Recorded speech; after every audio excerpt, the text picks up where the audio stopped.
안녕하세요. 사연에 빠지다의 DJ 민영입니다. 오늘 사연자는 배려를 해줘도 고마운 줄 모르는 무개념 동서들 때문에 제대로 화가 났다는데요. 과연 어떤 사연인지 들어보시겠습니다. 오늘도 두 가지 사연 준비되어 있어요. 끝까지 들어주실 거죠? 그럼 바로 시작해 볼게요. 구독과 좋아요 잊지 말고 꼭 눌러주세요. 안녕하세요. 저는 40대 여자입니다. 저는 가정주부로 현재 초등학교에 다니는 딸을 하나 키우고 있어요. 아이가 어릴 때는 정신없이 아이만 키우느라 스스로를 돌보지 못한 채 시간이 어떻게 가는 줄도 모르고 살았습니다. 그런데 어느새 아이를 학교에 보내고 정신을 번쩍 차렸더니 40이 넘었더군요. 아이도 이제 제법 혼자 할 수 있는 게 많아져서 저도 혼자만의 시간이 늘었어요. 애가 어릴 때는 하루빨리 이런 시간이 오기만을 기다렸는데 막상 아이가 자라 저를 찾지 않는 시간이 서서히 많아지자 어쩐지 허전하고 씁쓸하더군요.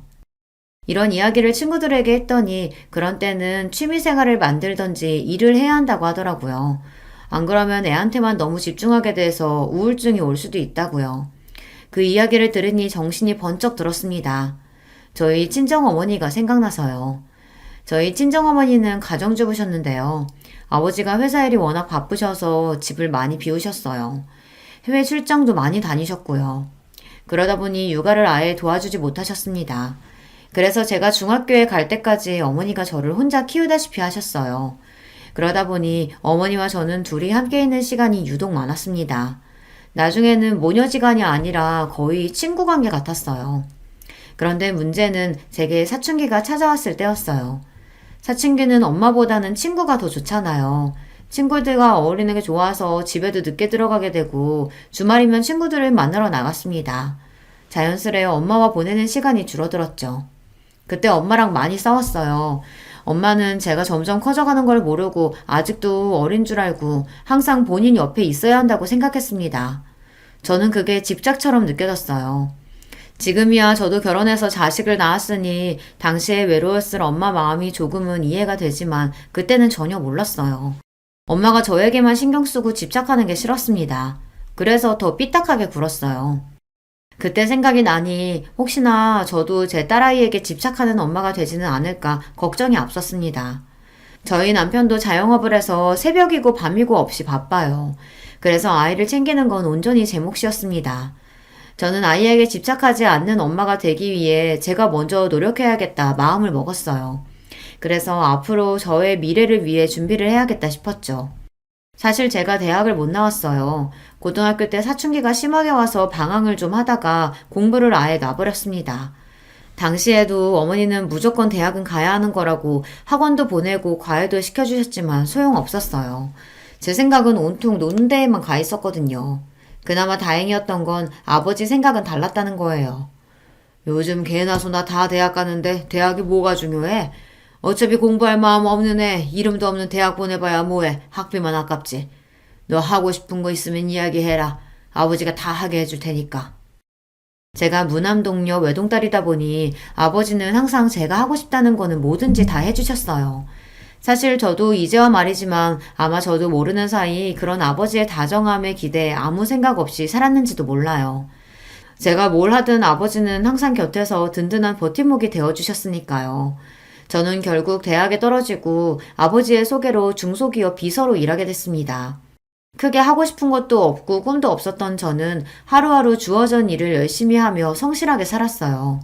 당시에 주변 친구들은 대학에 다니며 취직하겠다고 자격증도 따고 외국에 어학연수도 다녀오고 다들 바빴지만 저는 전혀 신경 쓰이지 않았어요. 남들이 목적을 가지고 앞만 바라보며 살아간다고 해서 저까지 그럴 필요는 없다고 생각했으니까요. 그렇다고 제가 아빠만 믿고 게으르게 산 건 아니에요. 아버지 소개로 들어가긴 했지만 어쨌든 그 회사에서 8년을 넘게 일했습니다. 다른 회사에서 스카우트 제의가 있었을 만큼 열심히 일했어요. 남편도 그 직장에서 만났습니다. 비서로 일하다 보니 여러 사람들을 만나는 일이 많았었는데 남편도 그중 하나였어요. 시작은 일로 만나게 됐지만 서서히 가까워지며 연애도 하고 결혼까지 꼴이 나게 되었습니다. 저는 결혼하기 전까진 부모님과 함께 살았어요. 그러다 결혼하면서 독립하게 됐습니다. 처음엔 저도 부모님과 떨어져 혼자 산다는 게 기대가 많이 됐어요. 그 전까지는 성인이라도 알게 모르게 부모님의 간섭을 받았었는데요. 결혼하고 나면 온전히 독립된 성인이니 그 전보단 자유롭게 살 줄 알았죠. 더군다나 사랑하는 사람과 단둘이 한 집에서 알콩달콩 산다는 게 드라마 속에 나오는 연인들처럼 행복할 줄 알았어요. 그런데 제가 착각을 해도 단단히 착각하고 있었더군요. 현실은 드라마와 너무 달랐어요.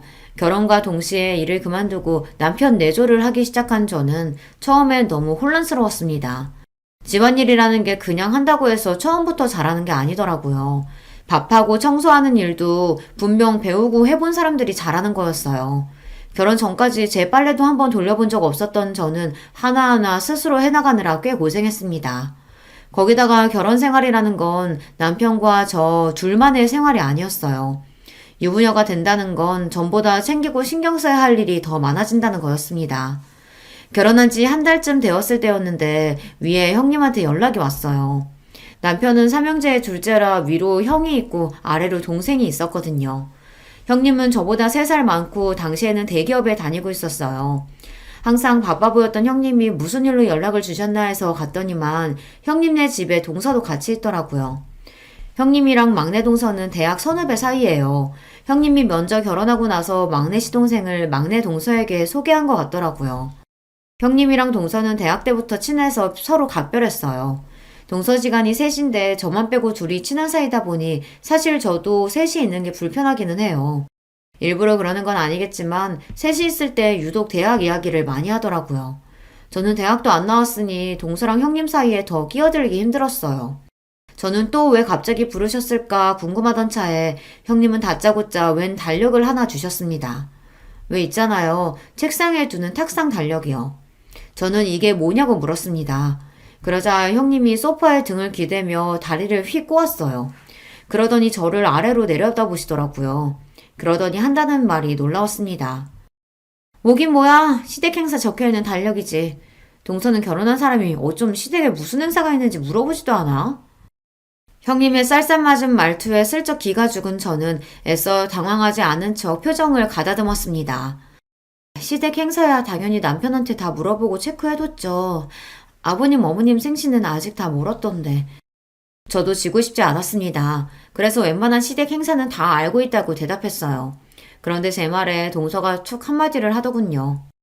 형님이 결혼한 지 얼마 안 돼서 뭘 모르시나 본데 시댁 행사가 생일밖에 있는 게 아니에요. 동서가 저보다 1년 정도 먼저 결혼했어요.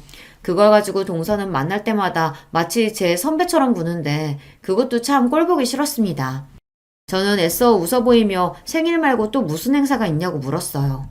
결혼한 지 얼마 안 돼서 저는 잘 모른다고요. 우리 시부모님이 연세가 많아서 여기저기 고장난 데가 많은 거 알지? 병원에 치료해 한 달에 2-3번씩 병원 모시고 가야 돼. 나랑 막내 동서는 둘 다 직장 생활하면서도 남편들까지 해서 넷이 연차 쓰고 반차 쓰면서 아등바등 모시고 다녔어. 둘째 아주머님은 장사하느라 바쁘다고 항상 안 된다고 하셔서 넷이 아니라 고생 좀 했어요. 이야기를 들어보니 결국은 저더러 시부모님 병원에 모시고 가라는 이야기를 하려고 부른 것 같았어요. 시부모님이 연세가 많은 편이에요. 80이 넘으셔서 두 분이 외출하신다는 게 쉬운 일은 아닙니다. 들어보니까 동서 팔자 좋게 결혼하자마자 일 그만뒀다며? 사방님 가게가 장사가 잘 되나 봐. 아직 애도 없는데 일도 안 하고. 그러니까 집에서 노는 동서가 앞으로는 시부모님 좀 알아서 병원에 모시고 가. 며느리가 시부모님을 모시고 병원에 가는 게 당연한 일은 아닌데 형님은 저에게 무슨 악감정이라도 있는 사람처럼 미간까지 구기면서 짜증스럽게 이야기를 했어요. 물론 자식으로서 연세 많은 시부모님 모시고 병원에 가는 게 어려운 일은 아니에요. 자식들끼리 돌아가면서 해야 하는 거라면 저도 당연히 할 겁니다. 그런데 마치 제가 다 하는 게 당연하다는 듯 이야기하는 형님의 태도에 어쩐지 기분이 상했습니다. 제가 시부모님 모시겠다고 결혼하거나 직장을 그만둔 게 아닌데 시댁 일을 몽땅 다 저에게 떠넘기듯 하는 게 맞는 건가 싶어서요. 이대로 괜히 가만히 있다가는 바보처럼 제가 다 해야 할 것 같아 저도 마른 침을 한번 꼴깍 삼키고 조심스레 말을 꺼냈습니다. 아버님, 어머님이 건강이 많이 안 좋으신가 봐요. 근데 사실 제가 일을 그만둔 건 다른 게 아니라 제가 임신해서 그만둔 거예요. 병원에서 유산기가 좀 있다고 해서 쉬고 있는 거예요. 그랬습니다. 제가 임신하기는 했는데 아직 너무 초기라 시댁 식구들에게는 말씀을 안 드린 상태였어요. 피검사 결과 병원에서 아직 너무 초기라 태아가 제대로 자리를 잡지 않았는데 무리하면 안 된다고 해서 남편과 상의해 바로 직장을 그만둔 거였어요. 형님, 임신 초기엔 원래 다들 병원에서 그렇게 말해요. 조심하라고. 걷지도 못하는 것도 아닌데 시간 있는 사람이 좀 하면 되는 거지. 그래서 지금 임신 좀 했다고 어머님 아버님 못 챙기시겠다는 거예요? 당시에 동서 아들이 2살이었어요. 본인은 임신했을 때 일까지 했다면서 제 말을 듣자마자 마치 제가 임신한 걸 가지고 생색을 낸다는 것처럼 이야기하더라고요. 물론 형님이 있는 자리다 보니 동서도 신경 쓰여서 한 이야기일 수도 있습니다. 제가 듣기로는 형님이 결혼한 지 4년이 넘었지만 아직 애가 없다고 들었거든요. 그래서 남편이 제 임신 사실을 조금 더 이따가 이야기하자고 한 거예요. 형님이 아이 문제에 있어서 좀 예민하다고요. 하지만 제 입장에서도 제가 왜 일을 안 하고 쉬고 있는지 설명을 해야 했습니다. 자꾸만 저를 하는 것도 없이 집에서 노는 사람 취급을 했으니까요. 그깟 애 좀 가졌다고 유나는. 임신했을 때 너무 안 움직이고 집에만 있으면 살만 찌고 더 안 좋대. 막내 동서는 임신하고도 애 낳을 때까지 출근도 했어. 암튼 자만하지 말고 다음 주부터는 동서가 시부모님 모시고 병원에 좀 가. 2분 다 옛날 분들이라 병원은 죽어도 자식들이 모시고 가야 하는 건 줄 아시는 분들이니까. 당분간은 동서가 신경 좀 써. 지금까지 서방님 장사한다고 매번 시부모님 일은 우리가 다 했단 말이야. 이제 동서도 들어왔으니까 서방님 대신해서라도 동서가 좀 알아서 해야지. 형님이 큰 눈을 더 크게 뜨고 따지듯 말을 하면 저는 순간 말문이 턱 막히면서 말을 잇지 못했어요. 동서랑 형님 둘 다 서울대를 나왔습니다. 그래서 그런지 형님도 그렇고 동서도 그렇고 이야기를 나누다 보면 둘 다 말을 너무 잘해서 제가 이길 수가 없었어요. 2사람이 말을 하면 다 맞는 말 같더라고요. 이후로 제가 아이를 낳을 때까지 줄곧 시부모님을 모시고 병원에 다녔어요. 처음엔 제가 몇 번 가다 보면 형님이나 동서가 이야기를 할 줄 알았는데 전혀 말이 없더라고요. 사실 저도 웬만해서 형님이랑 동서에게 이야기하지 않았던 게 시부모님이 다른 가족들보다 저랑 같이 병원 가는 걸 좋아하셨어요. 우리 둘째가 이제 보니까 참 꼼꼼하고 똑부러지는구나. 다른 자식들하고 오면 제대로 설명도 안 해주고 그냥 들어가라 내려가라 시키기만 하는데 우리 둘째는 알아듣기 쉽게 설명해줘서 너무 좋다. 그러게. 다른 자식들은 엄마 아빠 늙었다고 다 모른다고 가만히 있으라고만 해가지고 눈치 보여서 무슨 말을 못하는데 우리 둘째 며느리는 어찌나 나긋나긋하고 상냥한지 몰라. 우리 둘째가 장가를 참 잘 갔어. 다음번에도 우리 둘째랑 오면 좋겠다. 저는 평소 하던 대로 하는 건데 시부모님은 저를 편하게 생각하셨어요. 한편으로는 많이 배우고 똑똑한 며느리들보다 만만한 제가 편하신 건가 싶기도 했는데 어찌됐든 저랑 다니는 게 좋다고 하시는 말씀이니 좋게 받아들이기로 했죠. 그러던 중 저도 일이 생길 때가 있잖아요. 제가 급한 일이 생겨서 형님에게 부탁하려고 하면 항상 회사 핑계를 댔어요. 아버님 피검사하는 날이 당장 다음 주인데 이렇게 갑자기 안 된다고 하면 어떡해. 동서가 집에 있어서 잘 모르나 본데 우리 회사는 한 주 전에 연차 못 내. 나는 안 되니까 동서한테 부탁하든지. 형님, 저는 직장 다니면서 애까지 키우는 워킹맘이에요. 형님이 아직 애가 뱃속에 있어서 모르니까 그러시는데 그 제 귀중한 열차를 그런 데 쓸 수는 없다고요. 형님도 동서도 바빠서 그러는 거 이해 못하는 거 아닙니다. 시부모님 일이니 아들들이 하는 게 맞는 건데 이런 일로 며느리들끼리 싸울 일도 아니고요. 하지만 동서나 형님이나 제가 뭔가 이야기를 했을 때 나오는 반응이 너무 기분이 나빴어요. 차라리 전화를 안 받는 게 낫지 받으면 꼭 듣기 싫은 소리를 한마디씩 하더라고요. 항상 저는 뭘 모른다는 식으로 이야기하는데 정말 기분이 나빴어요. 그래서 한 번은 너무 마음이 안 좋아서 남편에게 하소연을 했습니다. 형님이랑 동서가 너무하는 것 같다고요. 그러자 남편도 놀랐는지 저에게 너무 미안해했어요. 여보 미안해. 내가 새벽부터 저녁까지 일만 하느라 우리 자기 너무 힘들게 하네. 이번에 병원 가는 건 내가 무슨 일이 있어도 갈 테니까 걱정하지 마. 그리고 형수랑 재수씨 만나면 내가 따끔하게 한마디 할게. 우리 자기 힘들게 하지 말라고. 남편이 저 기분 나아지라고 하는 말인 거 알지만 그래도 남편이 제 편을 들어주니 저는 좋았습니다. 남편이 식당을 운영해요. 사장인데다가 음식까지 본인이 직접 만들다 보니 새벽부터 시장 가서 장 보고 가게 마감까지 합니다. 그러다 보니 쉬는 날이 거의 없어요. 그래도 남편은 저와의 약속을 지켜줬습니다. 한 달에 한 번은 가게 문을 닫고 시부모님을 병원에 모시고 갔어요. 그리고 제가 만삭이 돼서 배가 불러왔을 때는 남편이 직접 나서서 시부모님과 다른 가족들에게 이야기했습니다. 우리 사랑이 엄마 이제 만삭이라 힘들어서 운전 못해. 내가 한 달에 한 번은 가게 문 닫고 어머니 아버지 모시고 병원 가겠지만 나머지는 아버지 어머니 두 분이서 가시던지 형제들이 알아서 해. 아버지 어머니 눈도 어두워서 버스도 제대로 못 타시는데 어떻게 두 분이서 병원에 가? 그러니까 형이 모시고 가면 되잖아. 내가 노냐? 안 그래도 회사 힘들어서 눈치 보여 죽겠는데 이런 일까지 신경 써야겠어? 이런 건 좀 집에서 노는 사람이 하면 안 되냐? 형, 말 조심해. 놀기는 누가 놀아? 여기 노는 사람 하나도 없어. 그리고 어머니 아버지가 우리 부모님인데 왜 며느리들한테 떠넘겨? 우리 부모님 일이니까 아들들끼리 알아서 해. 남편도 좋게 이야기하고 싶었지만 다들 제가 시부모님을 모시고 병원에 가는 걸 너무 당연하게 생각하는 분위기라 남편도 기분이 상해서 목소리가 격해졌습니다. 어머, 우리 작은 아주머님 평소엔 말씀이 없으셔서 과묵한 줄 알았는데 엄청 사랑꾼이시구나. 작은 형님은 너무 좋겠다. 그쵸, 형님? 분위기가 격해지자 막내 동사가 나서서 애써 말을 돌렸어요. 그런데 그 상황에서 형님은 괜히 또 저를 쏘아보더군요. 아직 애가 나온 것도 아니고 어차피 집에 있는 사람이 좀 하면 안 되는 건가? 꼭 일을 키워서 집안에 분란을 만들어야겠어? 형수, 왜 자꾸 이 사람한테 뭐든 다 떠넘기려고 하세요? 형수가 하기 싫으면 그냥 안 하면 될 일이지. 무슨 대장처럼 나서서 이래라 저래라 해요. 뭐야? 이 자식이 어디 감히 형수한테 그딴 소리를 해? 아휴, 서방님이 무서워서 이제 무슨 말도 못하겠네. 네, 형수님. 제발 좀 제 눈치 보시고 이 사람한테 함부로 하지 마세요. 이 사람도 임신해서 고생하면서도 싫은 소리 한 번 안 하고 시집살이 다 알아서 했잖아요. 맏며느리면 고마운 줄 아셔야 되는 거 아니에요? 여보, 그만해. 왜 그런 소리까지 하고 그래. 맞잖아.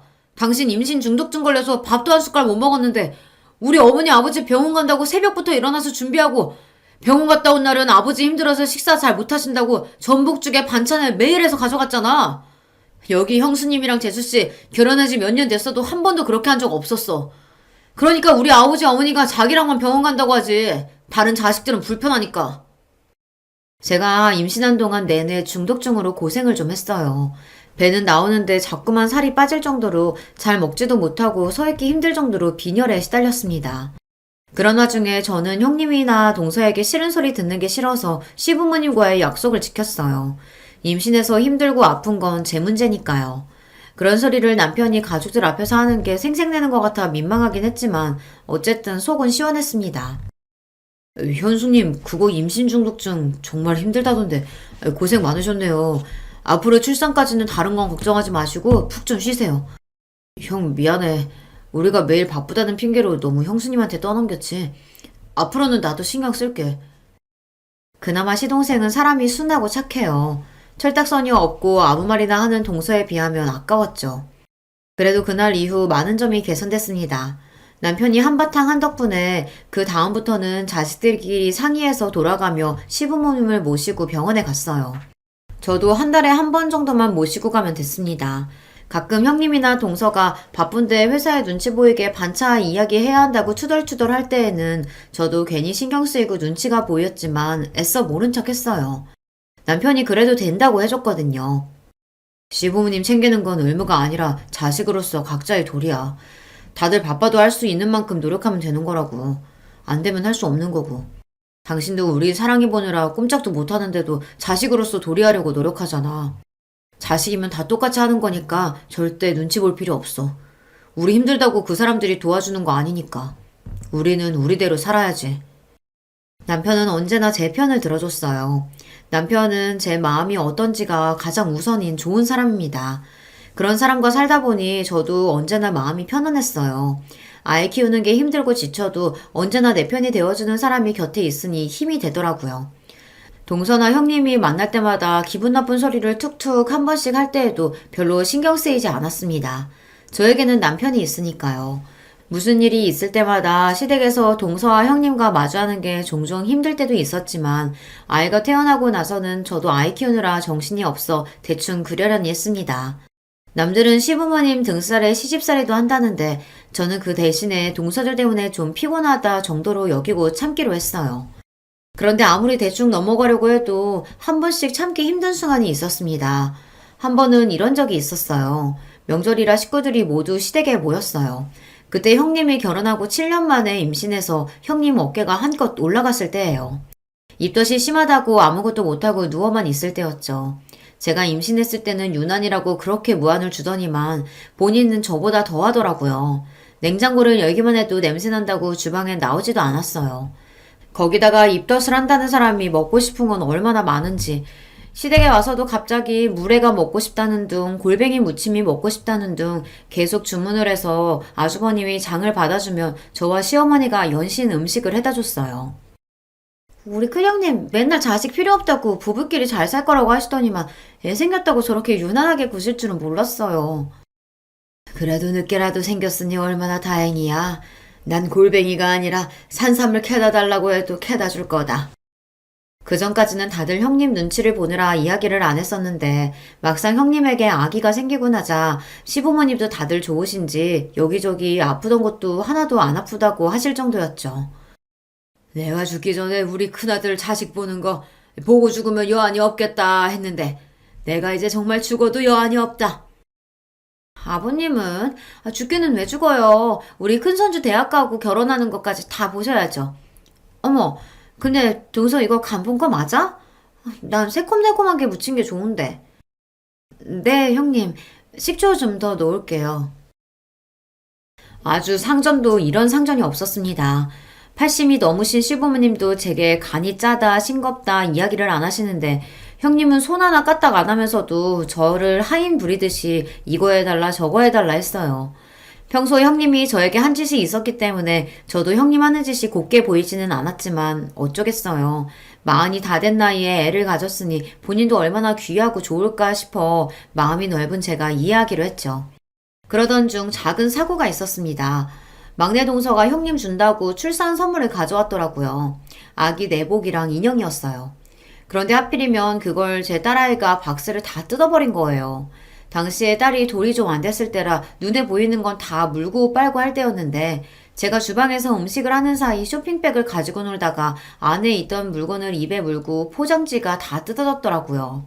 화장실을 가다가 제가 놀라서 딸아이가 들고 있던 물건을 뺏으며 남편에게 한 소리 했습니다. 애 안 보고 뭐 하냐고요. 텔레비전에 빠져있던 남편이랑 아주버님도 놀라서 달려왔지만 소용없었어요. 이미 인형에다가 침을 범벅을 해놓은 상태였죠. 저는 형님이랑 동서에게 너무 미안해서 바로 인형이랑 내복을 빨아주겠다고 했습니다. 그런데 그때였어요. 방에 누워있던 형님이 갑자기 방문을 벌컥 열고 나오더니 제 손에 있던 내복이랑 인형은 낚아채버렸습니다. 그러더니 한다는 말이 어이가 없었어요. 동서, 이 더러운 걸 빨긴 뭘 빨아? 우리 아기더러 침범벅된 인형 가지고 놀라는 거야? 아, 됐으니까 저리 치워. 주아가 요즘 이가 나느라 잇몸이 간지러운지 아무거나 이로 깨물더라고요. 형님, 애기 침이니까 빨면 괜찮을 거예요. 이래 주세요. 제가 금방. 형님은 평소에도 워낙 애침이나 똥 이런 걸 유난히 못 견뎠어요. 저나 동서가 애들 응가해서 씻기거나 하면 자기는 비위가 약하다며 방에 들어가 버리곤 했습니다.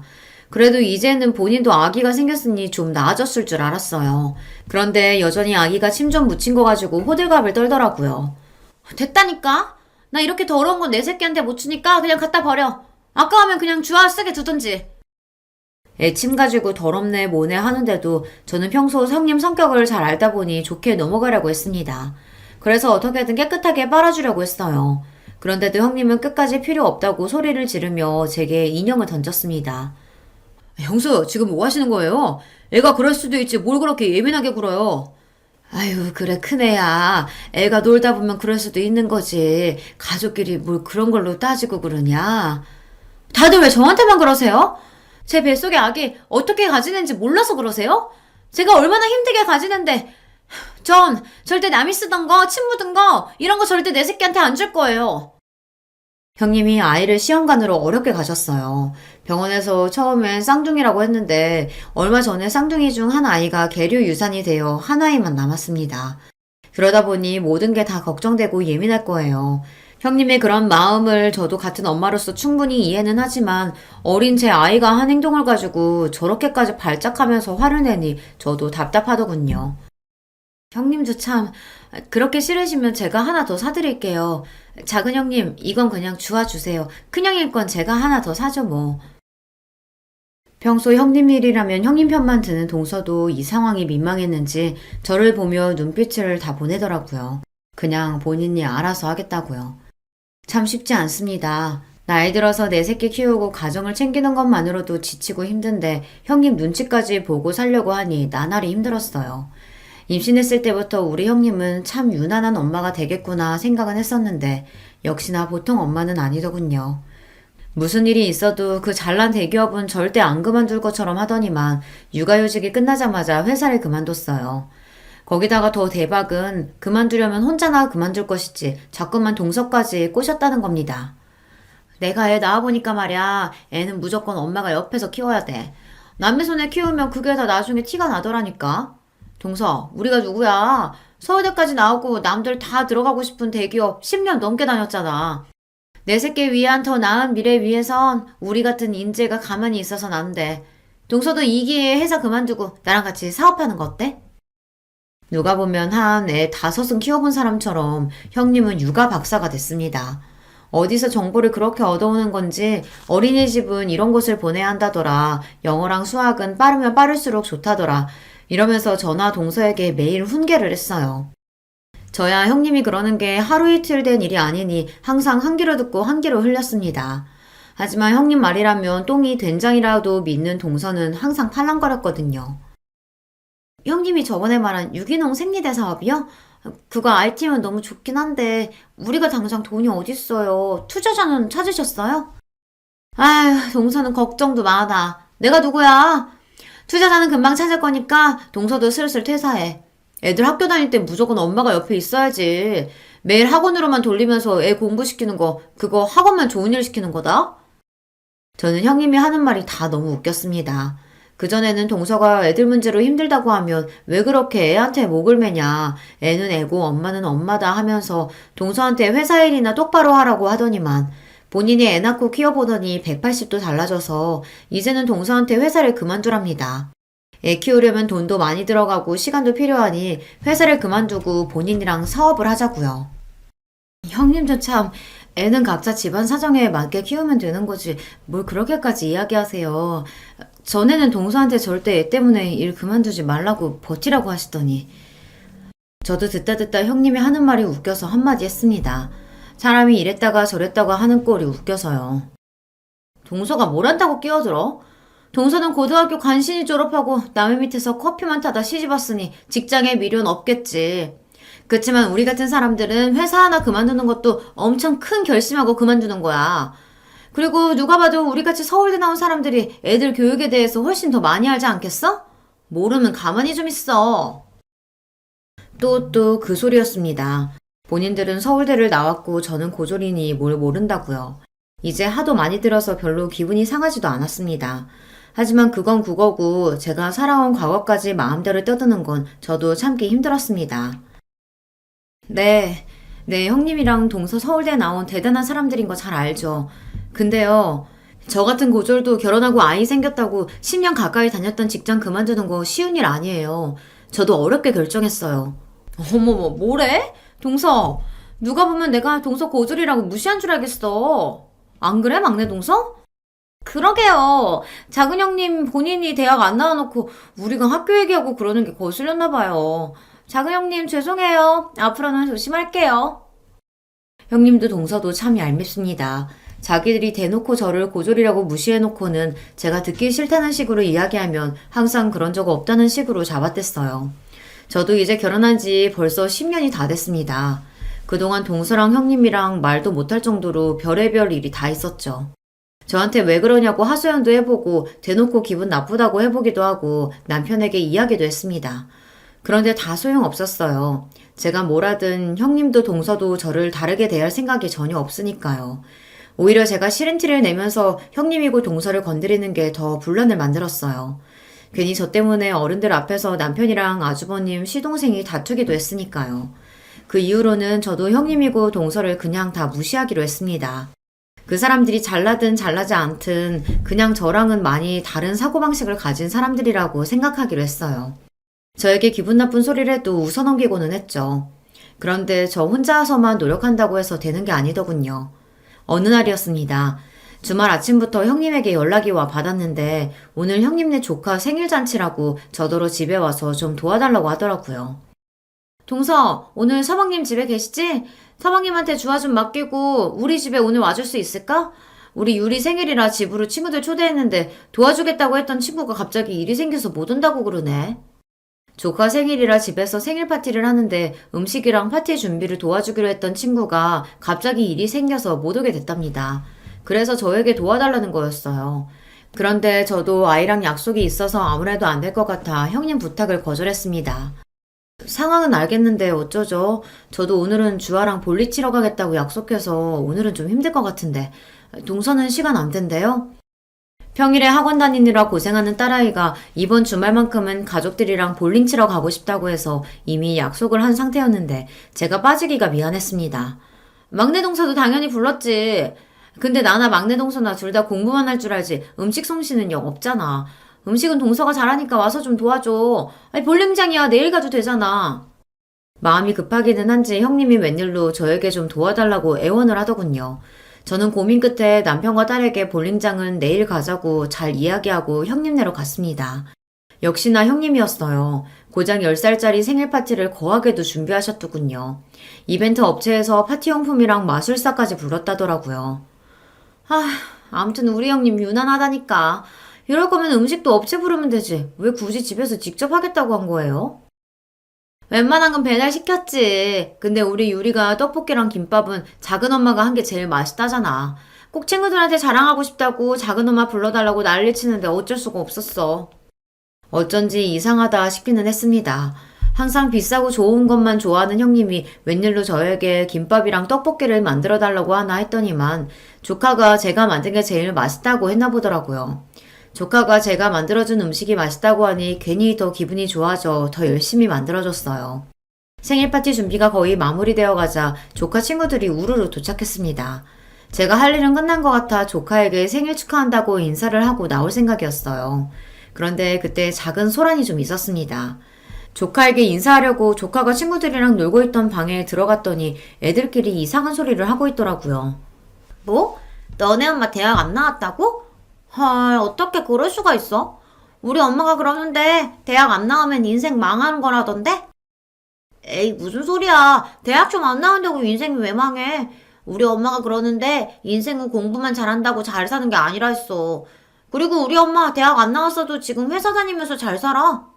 그거야, 너희 엄마가 대학을 안 나왔으니까 일부러 그런 소리 하는 거지. 대학 못 나온 게 창피하니까. 아니거든. 우리 엄마 대학 안 나온 거 하나도 안 창피하거든. 우리 엄마 대학 안 나왔어도 우리 집에는 차 2대나 있어. 완전 부자야. 차가 2대라고 다 부자냐? 집이 넓고 커야 부자지. 너희 집 화장실 하나잖아. 그럼 부자 아니야. 저도 자식을 키우고 있다 보니 애들끼리 별의별 말 다 하는 거 잘 압니다. 조카나 조카 친구나 둘 다 아직 어린애들이니 어른들에게 들은 이야기를 가지고 아무렇게나 하는 말이라는 것도 잘 알고요. 자기들이 무슨 소리를 하는지도 모르고 하는 걸 거예요. 하지만 아무리 몰라서 하는 말이라도 제 조카가 친구에게 한 말은 분명히 상대방 기분을 나쁘게 할 수 있는 말이니 어른으로서 바로 잡아주는 게 맞다 싶었습니다. 유리야, 큰엄마가 들어오다가 우연히 들었는데 친구들한테 그렇게 말하면 안 되는 거야. 친구 엄마 이야기인데 그렇게 함부로 이야기하면 친구가 상처받을 수도 있잖아. 친구들끼리 싸우지 말고 우리 서로 사과할까? 여럿이 있는 앞에서 누구 잘못이라고 이야기하기가 저도 좀 그래서 다시 예쁘게 말을 해보자고 했습니다. 그런데 그때 제 얘기에 조카가 기분이 상했는지 갑자기 울음을 터뜨렸어요. 그러더니 큰 소리를 내며 동서들이 있는 거실로 나갔습니다. 엄마, 작은 엄마가 나한테 뭐라고 했어. 작은 엄마가 내 편 안 들어주고 김민지 편 들어주고 작은 엄마 미워. 작은 엄마 자기 집에 가라고 해. 순간 눈물을 펑펑 흘리며 형님에게 달려가는 조카의 모습에 저는 적잖이 당황했습니다. 더군다나 더 기가 막혔던 건 형님의 태도였어요. 동서 뭐야? 유리 얘기 들어보니까 이건 순전히 동서가 고졸이라 기분 나빠서 우리 유리한테 뭐라고 한 것 같은데 유리가 고졸은 망하는 거라고 해서? 애 말만 듣고 저에게 다짜고짜 따지는 형님의 태도에 저는 기가 막혔습니다. 더군다나 조카가 친구 엄마가 대학 안 나왔다고 그러면 망하는 거라고 그렇게 이야기한 걸 듣고도 저에게 화만 냈어요. 자기 자식 사과시킬 생각은 안 하고요. 형님, 지금 무슨 말씀 하시는 거예요? 애들끼리 싸우는 거 말린 건데 제가 기분 나쁠 게 뭐가 있어요? 유리가 대학 안 가면 망하는 거라고 해서 그런 말 하면 안 된다고 했다면서요. 그럼 형님이 기분 나빠서 하신 얘기가 맞죠? 혼내는 시어머니보다 말리는 시누이가 더 얄밉다더니 딱 그 짝이었습니다. 가만히 있으면 반이라도 갈 걸 동서는 굳이 나서서 형님 편을 들더군요. 그건 제가 고졸이라서 기분 상해서 그런 게 아니라 아무리 어린애라도 친구한테 그런 식으로 이야기하면 안 되니까 하지 말라고 가르쳐 준 거예요. 서울대식이나 나오면 뭐랍니까? 사람이 저 정도로 기본 개념이 없는데 말이죠. 저도 나름대로 아이들도 있으니 참아보려고 했습니다. 그런데 짜증이 나서 도저히 참을 수가 없었어요. 표정 관리가 되지 않았습니다. 그런데 그때 형님은 결코 넘지 말아야 할 선을 넘고야 말았습니다. 맞네, 맞아. 지가 고졸이라 찔려서 그런 거네. 맞아. 동서, 괜히 핑계 좀 대지 마. 평소에도 우리한테 학벌로 미리니까 이래저래 짜증났었는데 이때다 싶어서 내 새끼한테 화풀이 한 거잖아. 아휴, 정말. 이래서 가족도 수준이 맞아야 하는 거라니까. 동서, 잘 들어. 고졸이면 인생 망하는 거 맞아. 너 스스로 좀 봐. 너는 우리 집안 수치잖아. 그러니까 망한 거 맞지? 이제 좀 내 말 알아들었어? 순간 저는 제 두 귀를 의심했습니다. 제가 들은 말이 정말 사실인가 싶어서요. 형님은 저에게 아예 말까지 다 놓고 너너 소리를 지르며 삿대질까지 했습니다. 형님, 지금 저한테 집안의 수치라고 하셨어요? 그 말 후회 안 하죠? 사람이 너무 화가 나면 이성이 날아간다고 하잖아요. 제가 그 순간에 딱 그랬어요. 정말 간신히 붙잡고 있던 이성의 끈이 빠지지 끊어지며 형님이고 뭐고 눈에 뵈는 게 없었습니다. 뭐래? 어디서 무식한 게 똥폼을 잡고 있어. 내가 후회를 왜 해?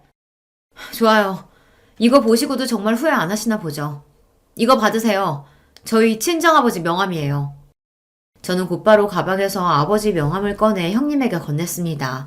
그때까지도 형님과 동서는 제 행동이 이해가 되지 않는다는 듯 미간을 구기고 있었어요.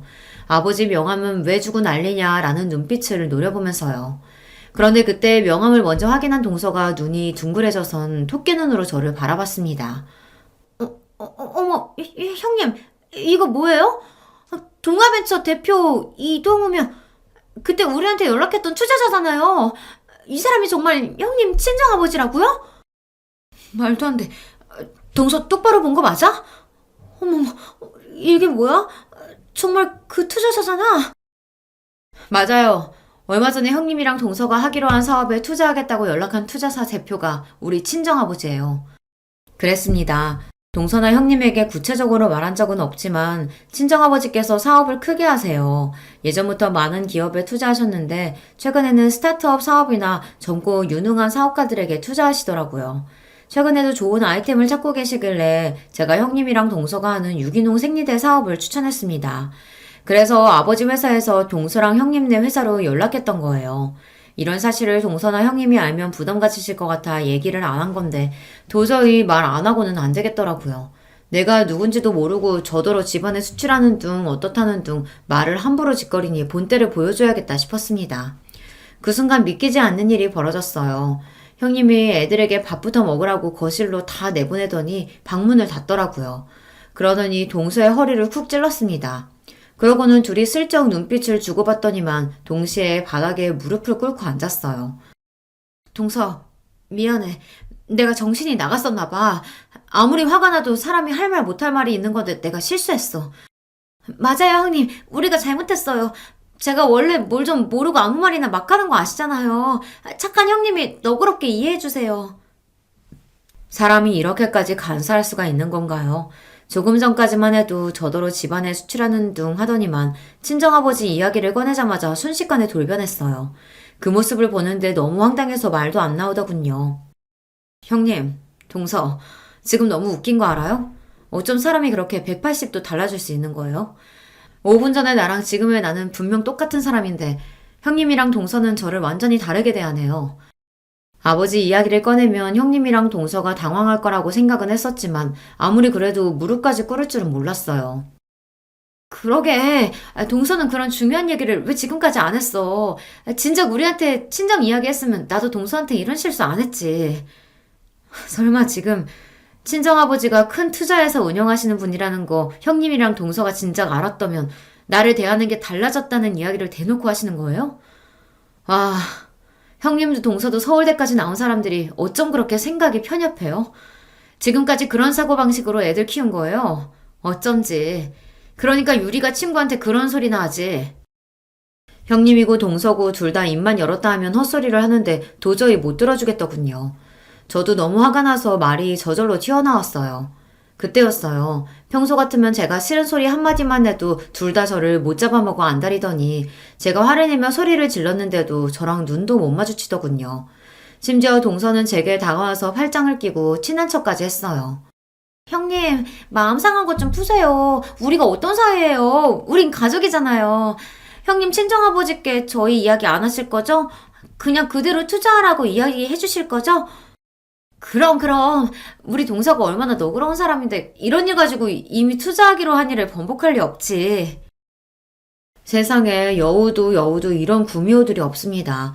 혹여나 제가 아버지에게 이야기해서 투자 이야기는 없던 거로 하기라도 할까봐 아주 전전긍긍했어요. 형님과 동서는 제가 바보인 줄 아나 봐요. 그런 소리까지 들어놓고 바보처럼 헤헤 하면서 넘어갈 줄 알았나 봅니다. 아니요, 마음이 바뀌었어요. 처음엔 저도 형님이랑 동서가 투자 받으러 여기저기 고생하러 다니는 게 안타까워서 도와주려고 했던 건데 그냥 없던 일로 할게요. 형님이랑 동서도 못 들은 걸로 하세요. 진심이었습니다. 동서나 형님이나 저에게 특별히 잘한 것도 없어도 그래도 가족이라고 저는 나름 도와주려고 했던 건데 지금 와 생각해보니 바보처럼 왜 그러려고 했나 싶어요. 저는 없던 일로 하겠다고 엄포를 놓고 형님네 집에서 나왔습니다. 그런데 동서나 형님이나 얼마나 똥줄을 타는지 놀라서 엘리베이터까지 쫓아나오더라고요. 심지어 신발도 안 신고 맨발로요. 동서, 이렇게 가면 어떡해? 나랑 얘기 좀 하고 가. 형님과 동서가 엘리베이터를 잡으러 다급하게 달려오는데 저는 쳐다도 보지 않고 엘리베이터 문을 닫아버렸습니다.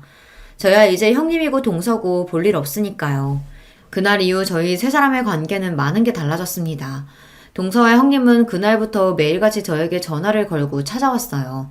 그러면서 한다는 말이 본인들이 어떻게 하면 마음을 풀 거냐고 했어요.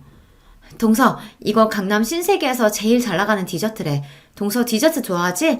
내가 2시간이나 줄 서서 사온 거니까 얼른 먹어봐. 귀찮게 왜 이런 걸 사오셨어요? 근데 형님, 이런 거 사러 다닐 시간에 투자자부터 찾아다니셔야 하는 거 아니에요? 어머, 형님, 그게 무슨 말씀이세요? 우리 회사 투자는 형님 친정아버지께서 해주실 거잖아요. 형님도 동서도 여간 얘기가 아닙니다.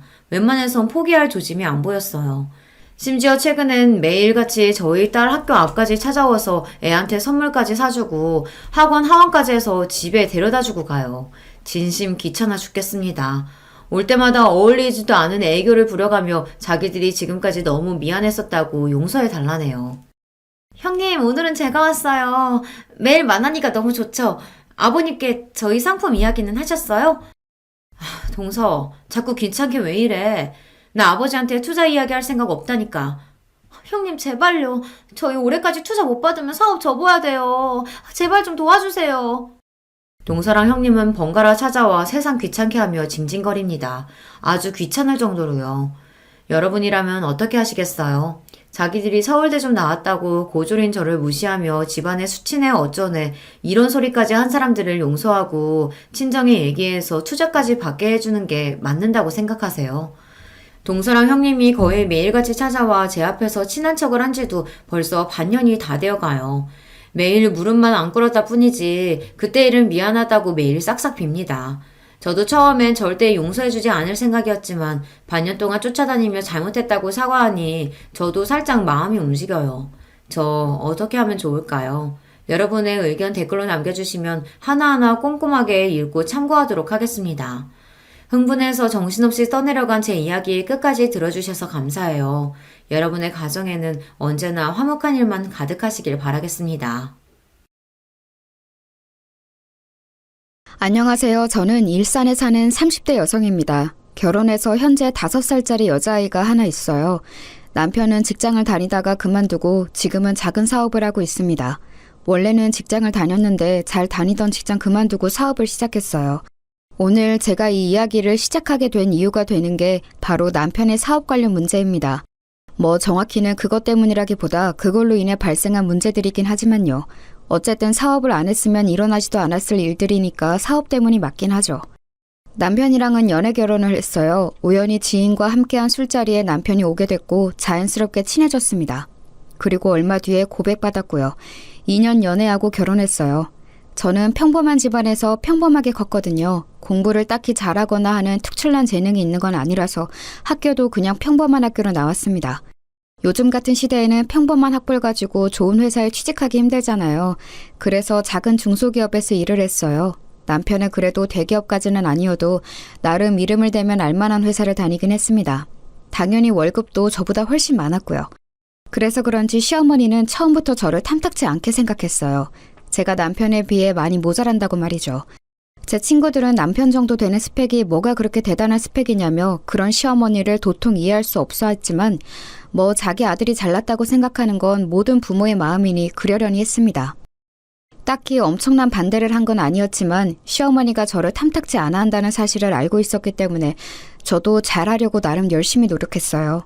집안 행사가 있으면 열심히 가서 돕고 기념일 같은 것들이 있으면 잊지 않고 챙겨드리고 말이죠.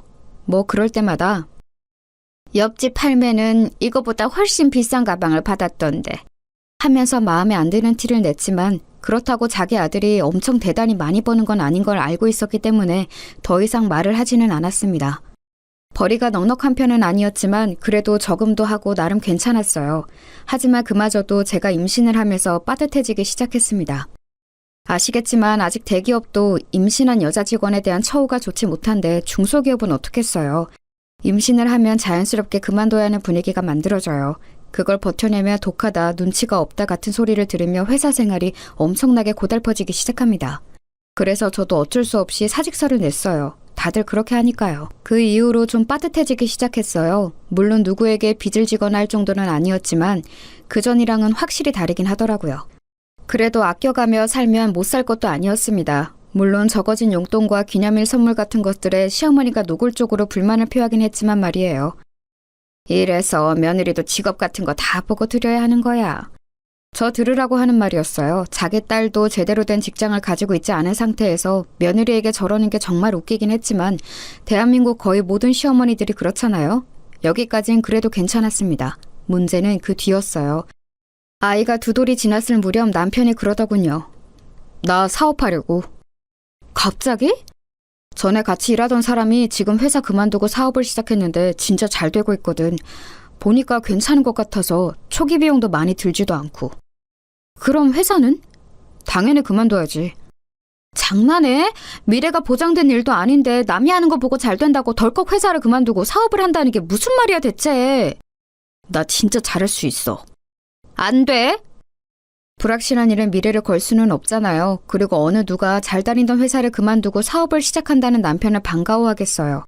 그래서 정말 결사반대를 했습니다. 그리고 이 사실을 시어머니가 알게 됐어요.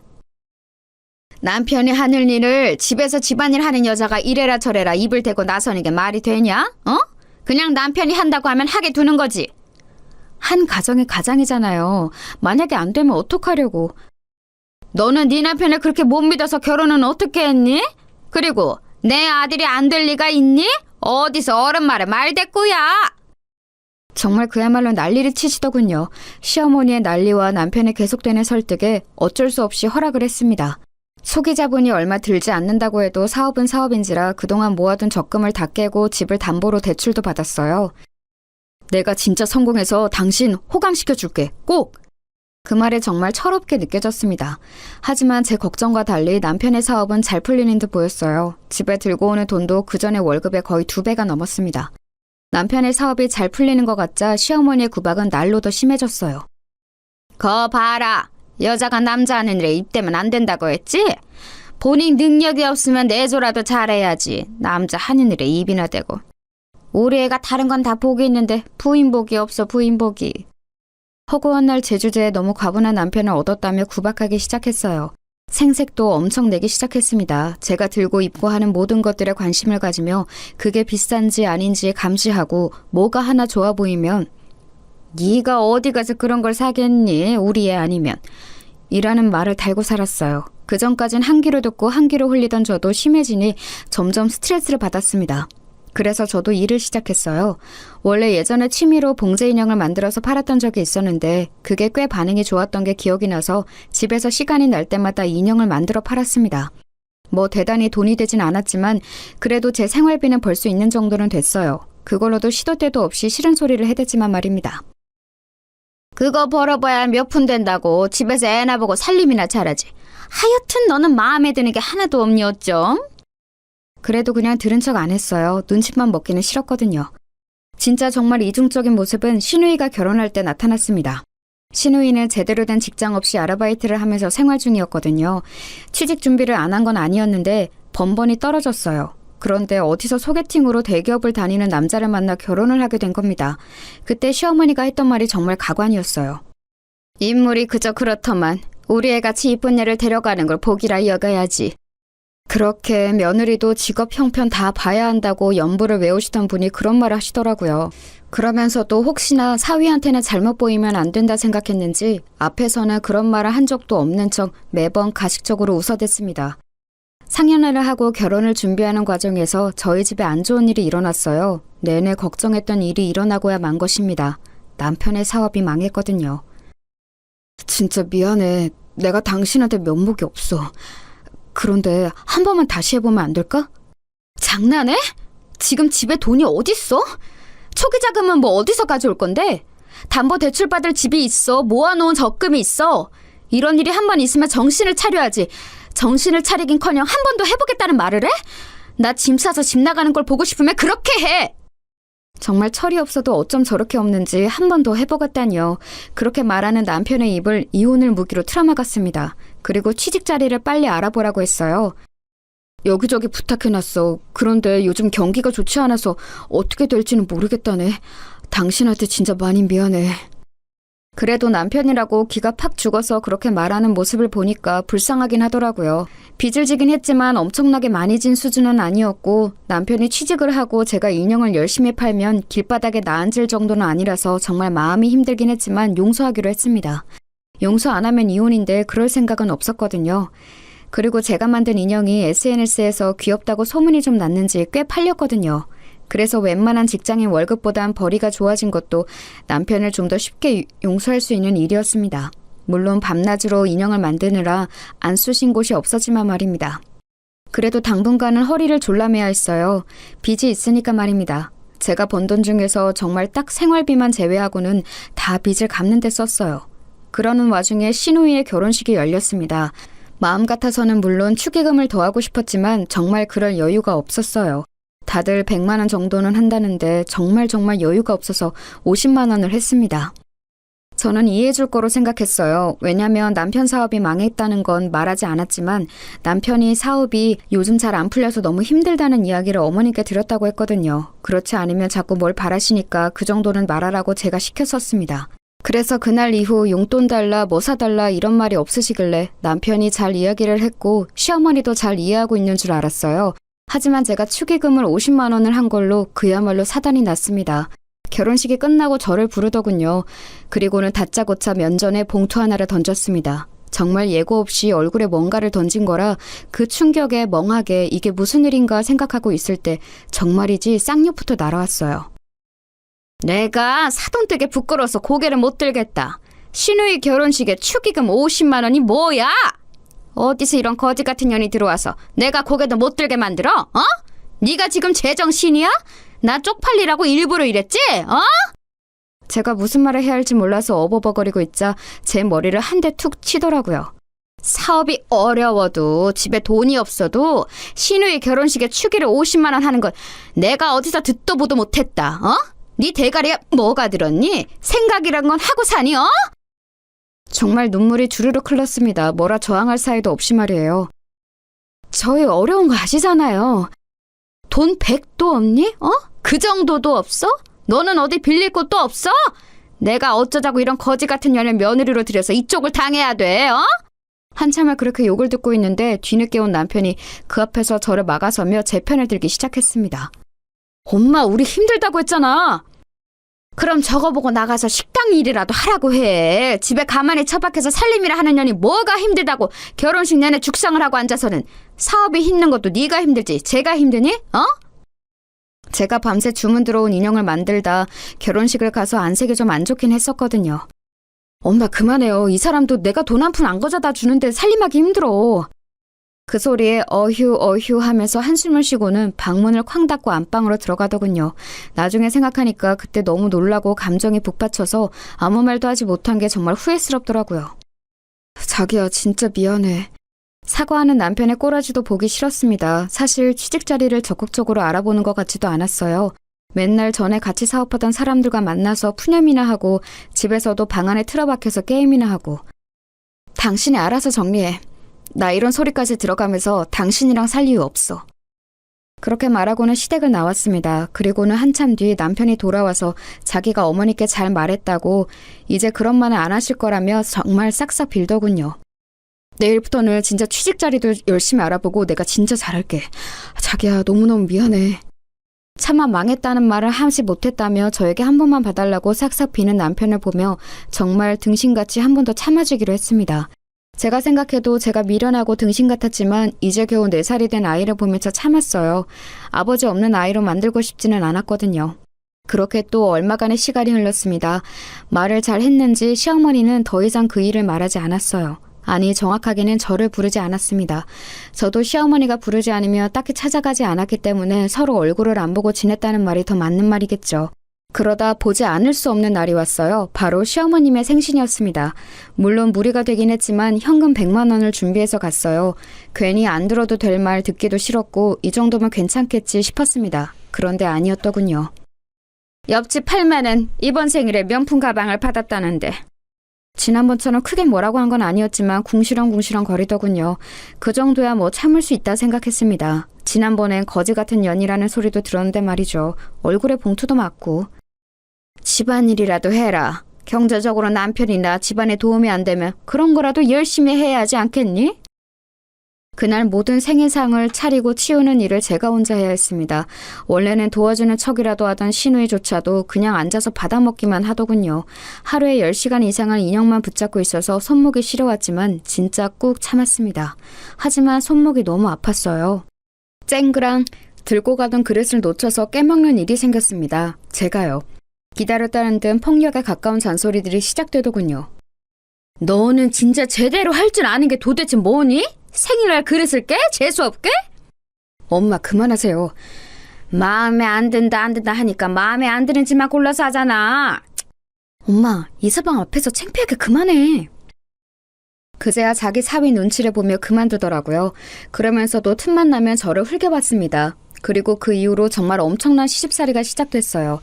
경제력에 도움이 안 되면 집안일이라도 열심히 해야 하지 않겠니? 라는 말은 그냥 했던 말이 아니었던 겁니다. 그 뒤로 틈만 나면 저를 불러다 집안일을 시키더군요. 처음 몇 번은 참고 가서 했습니다. 하지만 그 이후에는 참고 아니고를 떠나 시간이 되질 않았어요. 인형 주문이 점점 더 많아졌거든요. 안 그래도 방 안에 틀어박혀서 하루 종일 게임이나 하는 남편도 너무 꼴보기 싫었는데 시어머니까지 쌍으로 저러니까 정말 당장이라도 짐 싸서 집을 나가고 싶었습니다.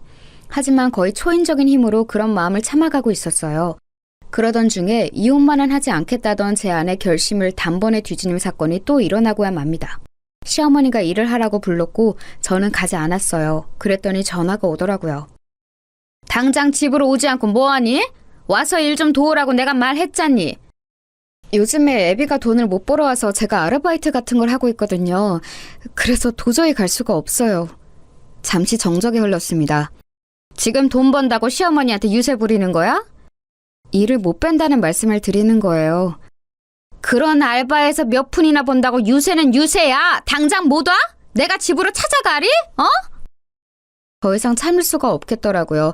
방에서 여전히 게임을 하는 중인지 남편이 욕하는 소리가 들려왔습니다. 그 순간이었던 것 같아요. 이 집구석을 반드시 탈출해야겠다고 생각하게 된 게 말입니다. 지금 갈게요. 오늘 결론을 지어야겠다 결심하고 전화를 끊었어요. 그리고는 게임을 하고 있는 남편 방으로 들어가 코드를 뽑았습니다. 아! 지금 뭐하는 짓이야? 이거 다 이긴 게임인데 당신 미쳤어? 미친 건 내가 아니라 너지. 당장 나 따라와. 제가 험악한 표정으로 정색하며 말하자 움찔하더군요. 어딜 가는데? 니네 집 가니까 당장 따라 나와, 죽고 싶지 않으면. 그리고는 남편을 데리고 시댁으로 향했습니다. 갔더니 신우이가 와 있더라고요. 언니, 왜 이렇게 늦게 와요? 이서방 오기 전까지 저녁 다 차려야 하는데 1시간도 안 남았어요. 꼴에 일을 한다고 시위하는 거지. 빨리 부엌 안 들어가고 뭐해? 그렇게 말하는 시어머니와 시누이를 한 번 쓱 보고는 거실 소파에 앉았어요. 너 뭐하니? 일하라니까? 할 이야기 있으니까 여기 다들 앉으세요. 당신도 앉아. 남편을 보고 말했습니다. 남편이 눈치를 살피더니 제 앞에 앉더군요. 너 지금 무슨... 앉으시라고요. 저 이야기 시작도 안 했어요. 제가 정색을 하며 그렇게 말하니 뭐라 중얼거리며 앉긴 앉더군요. 이런 제 모습은 생전 처음 봤겠죠. 고분고분 말을 잘 듣는 며느리였으니까요. 그래, 앉았다. 어디서 버릇없이 어른을 앉으란 말아. 저 이 사람이랑 이혼하려고요. 그 말에 남편이 놀라서 저를 보더군요. 시어머니와 시누이도 마찬가지였고요. 자기야, 아무리 화가 나도 그렇지 이혼이라니. 그런 말을 이렇게 함부로 하면 어떡해. 함부로? 내가 그냥 하는 말 같아? 그리고 나 생각 많이 하고 내린 결정이야. 이혼해.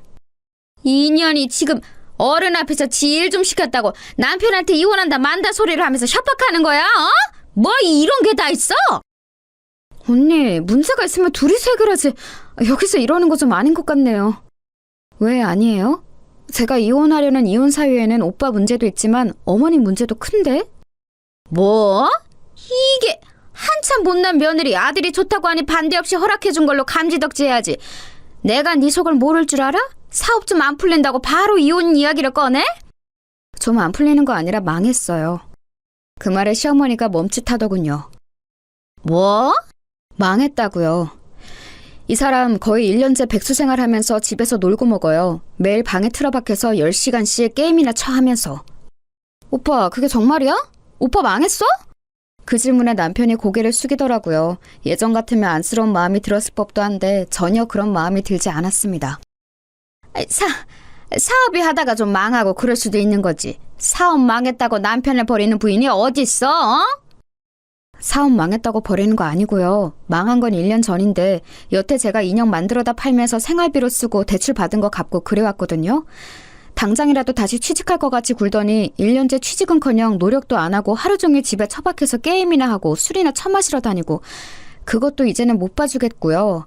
어머님이 돈돈거리면서 저 구박하는 것도 아니 솔직히 구박도 아니고 이 정도 폭언이면 폭력이라고 생각하거든요. 그것도 저는 더 이상 못 받아주겠어요. 이게 버릇없이. 그 버릇없는 며느리 이제 어머님 며느리 안 하겠다고요. 재산 분할도 안 하고 위자료도 달라고 안 할 테니까 그냥 이혼만 할게요. 양육권도 저 주시고요. 어차피 어머님이 키울 생각도 없으실 테니까 만약 안 들어주시면 소송하고요. 자기야. 제가 진심으로 하는 말인 걸 알았는지 남편이 무릎을 꿇더라고요.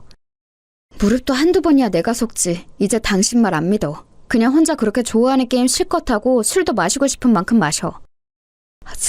자기야. 벙쪄있는 시어머니에게 마지막으로 말했습니다. 거지 같은 저 같은 년 말고 돈 많은 부자 며느리 다시 얻으세요. 과연 빚뿐인 이 남자 그런 여자가 데려갈지 의문이지만. 빚은 제가 열심히 갚는다고 갚았는데 아직 반 이상 남았거든요. 그것도 알아서 하시고. 얘가 못하는 말이 없어? 기가 좀 죽어서도 끝까지 사과 한마디 없더라고요.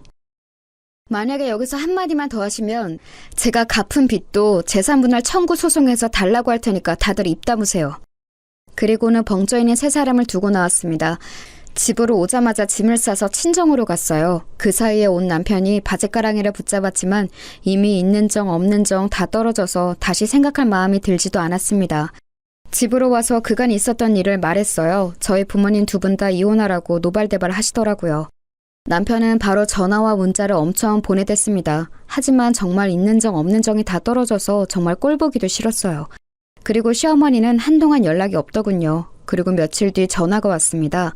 남편 전화는 다 무시하긴 했지만 시어머니는 어른이기도 했고 또 무엇보다 무슨 이야기를 할지가 너무 궁금해서 받았어요. 여보세요?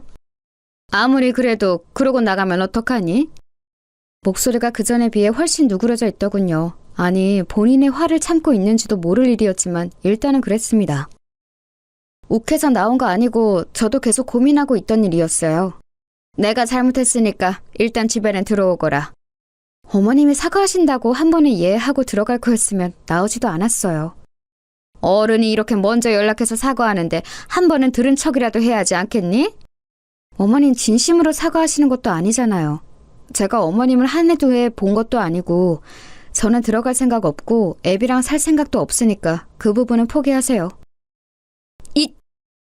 또 승질이 났는지 화를 내려더군요. 그리고는 곧 옆에서 신우이가 말리는 듯한 소리가 작게 들렸습니다. 역시나였어요. 잘못한 걸 알긴 개뿔. 그래도 다시 생각해보렴. 앞으로는 절대 이런 일 없도록 하마. 제가 그냥 나온 줄 아시나 본데 아니에요. 저는 절대 다시 안 들어가니까 어머님은 돈 많은 새며느리 다시 보세요. 끊을게요. 하고 전화를 뚝 끊었습니다. 보나마나 끊긴 전화기를 들고 저를 향해 욕이란 욕은 다 하고 있을 게 뻔했어요. 그리고 그날 저녁 남편이 찾아왔습니다. 자기야 진짜 잘못했어. 나 자기 없으면 안 되는 거 알잖아. 진짜 취직할게.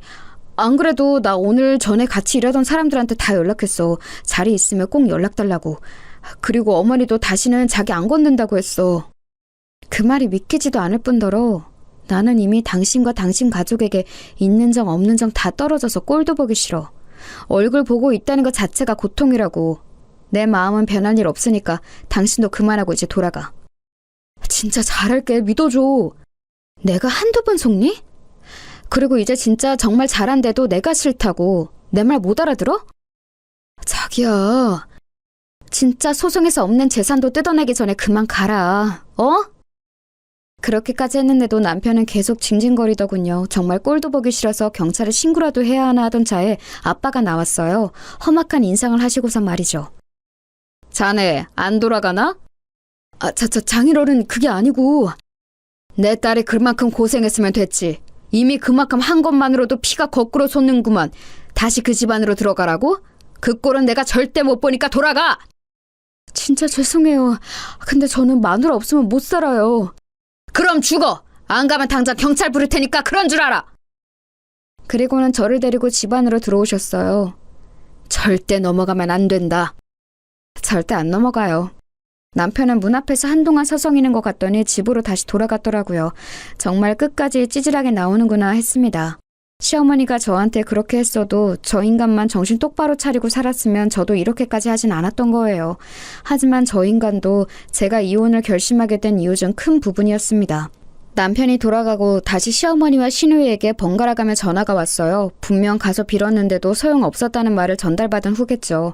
뭐 남자가 그렇게까지 했는데 안 받아준다고 화를 내는 전화든 아니면 잘못했다고 비는 전화든 어느 쪽도 받고 싶지 않았습니다. 이제 궁금하지도 않았고 말이죠. 그렇게 연락을 피하고 있었는데 시누이에게 문자가 와 있었더라고요. 언니, 정말 우리 가족이 언니한테 너무너무 잘못했어요. 언니가 그렇게 고생하는 줄도 모르고, 아니 몰랐어도 그러면 안 되는 거였지만 정말 미안해요. 우리 오빠 저 인간을 언니 아니면 누가 거두겠어요. 엄마는 이제 언니한테 연락하지도 언니 집 방향은 쳐다보지도 않게 할 테니까. 또 엄마도 그러겠다고 했고요. 제발 한 번만 용서하고 집으로 돌아와요. 애도 아빠 없이 크는 것보다 아빠가 있는 게 낫잖아요. 그리고 오빠 취직 자리도 금방 생길 것 같아요. 진짜 한 번만 다시 생각해줘요. 구구절절 개소리더군요. 시어머니는 그럴 수 있는 사람이 아니었습니다. 물론 제가 돌아가면 초반에는 좀 그럴 수도 있겠죠. 하지만 결국 본성이 나올 거예요. 그리고 제가 실수를 하거나 잘못을 할 때만을 눈에 불을 켜고 기다리겠죠. 그런 일이 생기자마자 득달같이 몰상식한 말들을 해가며 저를 무시할 거고요. 저는 두 번 다시 그런 일을 당하고 싶지 않았습니다. 그리고 남편이 취직한다고 해서 달라질 것도 없었어요. 이미 그 사람에 대한 신뢰도 다 깨졌기 때문입니다. 다시 사업병에 도지지 말란 법도 없고요. 그래서 신우이의 문자도 그냥 무시했어요. 그리고는 이혼 서류를 남편에게 보냈습니다. 그리고 전화했어요. 도장 안 찍으면 일주일 내로 소송장 접수하러 갈 테니까 도장 찍어서 보내. 제가 한 발도 물러나지 않자 그제야 제 말이 모두 진심이고 절대 그냥 넘어갈 생각이 없다는 걸 알았나 보더라고요. 시어머니가 저희 집으로 찾아왔습니다. 물론 예상 못한 바는 아니었어요. 애비한테 말 다 들었다. 그동안 네가 정말 고생이 많았더구나. 말을 해주지 그랬니? 아직도 제 탓이세요? 그걸 말하면 저한테 잘해주고 말 안 하면 거지 같은 년 소리 들어도 되고요? 그건 내가 그때 너무 흥분해서 미안하다. 흥분을 매번 하시잖아요. 어머님은 그게 한 번도 아닌데 왜 한 번 그런 것처럼 말하세요? 너희 하는 일에 이제 하나도 간섭 안 하고 아예 안 보고 산다고 해도 괜찮다. 그러니까 갈라서는 것만큼은 다시 생각해보면 안 되겠니? 정말 속내가 뻔히 보이지 않나요? 아들이 진 빚을 아들 혼자 혹은 자신들이 떠안게 생겼으니 저러는 게 뻔히 보였습니다. 아마 남편이 이야기를 자세히 했겠죠. 이제 더 이상 숨길 수도 없는 노릇이었고 말입니다. 그 나이에 빚 있는 백수 아들을 떠안아야 할 생각을 하면 아마 시어머니 성격에 잠도 제대로 못 잘 게 뻔했습니다. 그리고 취직 자리를 알아보고 있다고는 하나 요즘 같은 경기에 좋은 자리가 남편에게 올 리도 없고 말이죠. 그렇게 잘난 아들인데 이럴 때는 또 주제 파악이 확실하게 되나 보더라고요. 왜요? 저같이 가진 거 없고 모자라고 거지 같은 며느리 내보내고 어머님이 원하시는 학벌도 좋고 돈도 많은 며느리 들이세요. 저는 그 집구석에서 정이란 정은 다 떨어지다 못해 그쪽 방향은 쳐다보고 싶지도 않으니까 그만 돌아가시고요. 내가 너무 미안하다, 아가. 처음 들어보는 단어였어요. 아가. 진짜 비웃음이 나왔습니다. 어머니가 이러셔도 진짜 소용없어요. 왜 이러시는지 알겠는데 전 정말 돌아갈 마음이 눈꼽만큼도 없어요. 더 이상 밤낮 없이 일하면서 그 인간 빚 갚아주고 싶지도 않고 지 부인은 밤을 새가면서 인형 만드는데 방 안에서 욕이나 해대며 게임하는 한심한 꼴 생각만 해도 치가 떨려요. 그러면서 자기 아들 잘났다고 며느리 무시하는 몰상식한 시어머니가 있는 그 집안으로 다시 안 돌아가니까 포기하고 그만 돌아가세요. 그러자 무릎을 꿇더군요. 그건 좀 예상 밖이긴 했습니다. 정말 미안하다, 아가. 진짜 다시는 그런 일 없도록 하마. 네가 우리 집 복인 것도 모르고 애비는 내가 혼쭐을 냈다. 그만 돌아가자, 어? 자꾸 이러시면 재산분할 소송도 겁니다, 저. 그러면 제가 갚았던 빚까지 토해내야 하는 거 아시죠? 그렇게 말하니 눈빛이 변하더군요. 그리고 자리에서 슬쩍 일어나더니 좀 전보다 날이 선 말투로 물었습니다. 역시 그런 사람이었어요. 진짜 안 돌아갈 거니? 네. 애 딸린 이혼녀가 다시 시집을 갈 수 있는 것도 아니고 혼자서 뭘 어떻게 먹고 살겠다고 이렇게 무모하게 구는 거니? 아직 애비한테 다 못 들으셨나 본데 제가 인형 만들어서 버는 돈이 애비가 저한테 가져다 준 월급보다 많거든요. 혼자서 충분히 애 키우면서 살 수 있는 돈이고 이제 결혼을 질려서 다시 하고 싶은 마음도 없어요. 그니까 제발 좀 돌아가세요. 제가 제 밥벌이는 충분히 하고도 남는다는 말에 놀란 듯 표정이 잠시 변하더군요. 그 인형 쪼가리 팔아서 그렇게 돈이 된다고? 네, 그러니까 제 밥벌이는 걱정하지 마시고 돌아가세요. 적어도 지금 애비보단 훨씬 잘 먹고 잘 살 수 있으니까. 시어머니는 가지 않고 계속 뭔가 말하려는 듯 했지만 외출을 했다 돌아오신 저희 엄마와 마주치는 바람에 돌아가야 했습니다. 저희 엄마가 화를 엄청 내셨거든요. 그동안의 울분을 다 토해내셨어요. 내 딸이 그런 소리를 들어가며 그 집구석에 있었을 생각만 하면 제가 자다가도 벌떡 깨니까 험한 꼴 보기 전에 돌아가세요. 그렇게 돌아간 시어머니는 아마 제 인형을 좀 찾아본 모양입니다. 그리고는 생각보다 인기가 많다는 사실에 놀라던 것 같더라고요. 그날 이후로 정말 매일매일 전화와 문자가 왔습니다. 아가야, 내가 정말 미안했다. 다시 한번 생각해봐.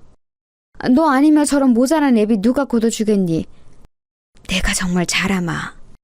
여보, 진짜 이혼할 건 아니지? 돌아올 거지? 번갈아 가면서 오는 연락에 정말이지 진절머리가 나더군요. 태도가 이렇게 싹 바뀔 수 있다는 것도 말입니다. 결국 경고한 일주일이 지나서도 도장 찍힌 이혼 서류는 받을 수 없었어요. 그래서 변호사를 찾아갔습니다. 그리고는 이혼 소송을 준비했어요. 그런데 그 사람들은 제가 조용하니까 이혼을 안 하려나 보다 생각한 모양이더라고요. 자기야, 일단 집으로 들어와. 같이 살 거면 얼굴은 봐야지. 아가, 이혼 안 할 거지? 그 사이에 저는 조용히 소송을 준비했습니다. 알아보니 소송 사유가 되고 또 남더라고요. 시어머니가 저한테 한 폭언들은 증명을 할 수는 없다고 쳐도 사업을 말아먹은 남편이 1년 가까운 시간 동안 아무것도 하지 않고 방 안에 틀어박혀서 게임만 한 것만으로도 충분하다고요. 아, 그리고 사실 폭언은 문자라도 증거들이 좀 남아있기도 했고 말입니다. 소장을 작성하고 집으로 날아간 것 같았습니다. 그날 바로 득달같이 달려올 줄 알았는데 며칠간은 조용했어요. 나중에 보니 아마 그 사이에 변호사를 만나러 간 것 같았습니다. 이게 진짜 이혼 사유가 되는지, 된다면 정말 재산 분할을 해서 제가 갚은 빚도 일정 부분 돌려줘야 하는 건지 같은 것들 말입니다. 많지는 않지만 조금은 돌려받을 수 있는 것 같더라고요. 그리고 소송을 하면 그쪽이나 저나 변호사 비용이 들 테니까 지금 사정이 어려운 남편 쪽에서는 쉽게 변호사를 쓰거나 하진 않을 듯 보이긴 했습니다. 아니나 다를까 좀 알아보고 자기네들이 불리한 걸 알았는지 전화가 왔어요.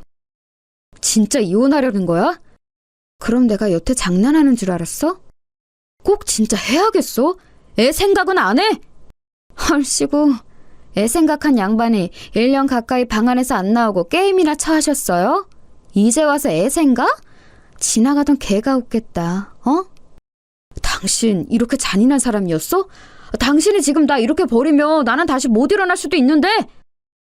이제는 협박을 하더라고요. 정말이지 기가 찼고 절대 돌아가서는 안 되겠다는 생각만 점점 강해졌습니다.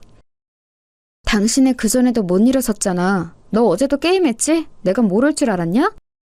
사실 어제도 신용카드를 긁었다고 문자가 왔었거든요. 게임에 등록되어 있는 카드가 제 카드였는데 그걸 깜빡 잊은 것 같더라고요. 당황한 기색이 전화기 너머서도 느껴졌습니다. 아니, 그건... 그 신용카드 어제 그 결제 문자 받은 뒤로 바로 해지했으니까 앞으로는 네 카드로 긁어. 그리고 그냥 끝이야 넌. 알아? 그리고는 전화를 끊었습니다. 정말 등신 같지 않나요? 그걸 또 처할 생각을 한 것도 한 거니와 제 카드가 등록되어 있는 것도 있고 결제를 하다니요. 진짜 한숨도 안 나왔어요.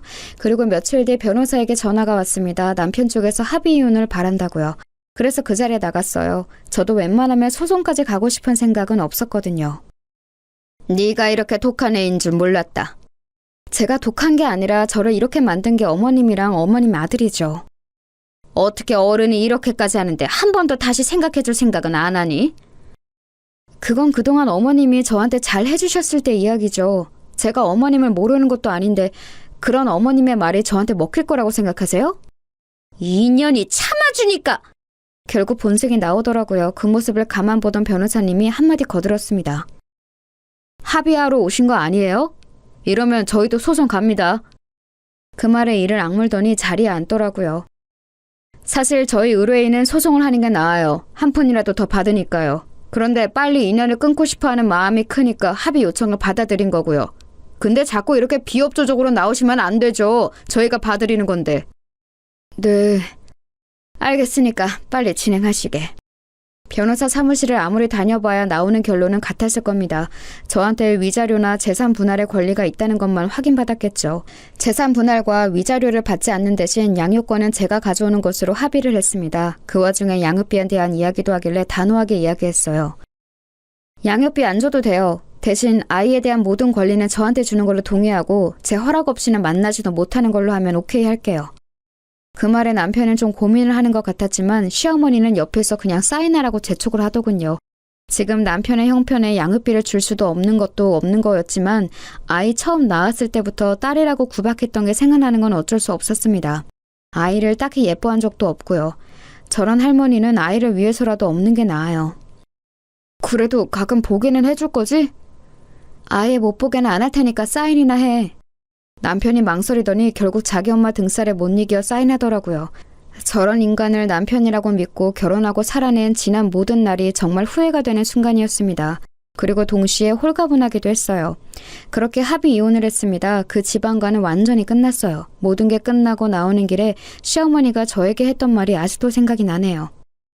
너보다 100만 배는 나은 새 며느리 드릴 테니까 두고 봐. 꼭 그러세요. 자기 아들은 금방 다시 재기할 거고 저보다 훨씬 나은 며느리를 볼 거라는 그 악에 바친 다짐을 들으며 돌아섰어요. 뒤에서 고래고래 고함을 지르는 소리도 그냥 웃어 넘겼습니다. 이제 정말 끝났으니까요. 여기까지 이야기하면 아마 뒷이야기를 궁금해하시는 분들이 많으시겠죠. 그래서 뒷이야기를 덧붙일게요. 아마 많은 분들이 원하는 사이다 같은 결말이긴 할 겁니다.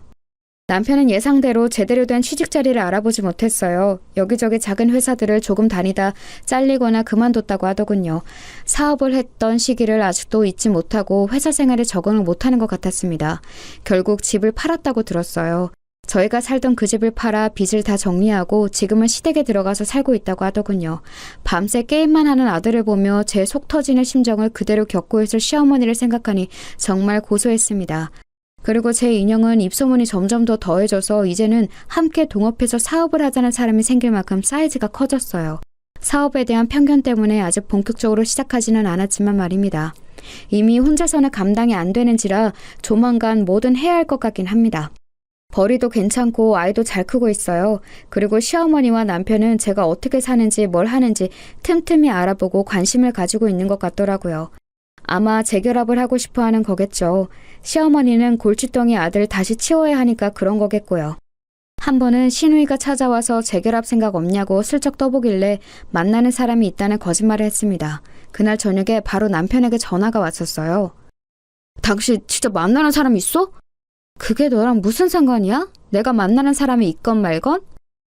결혼 다시 할 생각 없다고 그랬잖아. 그때는 없었지. 지금은 좋은 사람이 있으면 할 건데? 진짜 결혼까지 생각하는 사람이 있다는 말이야? 아니 글쎄 그러던 말던 네가 무슨 상관이냐고. 그러고는 정말 화가 나서 전화를 확 끊어버렸어요. 아니 지가 뭐라고. 혹시나 저랑 재결합을 기대했던 건가 싶어서 더 기분이 나빴습니다. 하지만 거기서 끝나지 않았어요. 이번에는 시어머니가 저를 찾아왔거든요. 만나는 사람이 있다는 게 진짜니? 아니 그러거나 말거나 대체 무슨 상관이시라고 돌아가면서 이 난리를 치시는 거예요? 결혼 생각 없다고 해서 우리가 양육권을 포기한 게 아니니?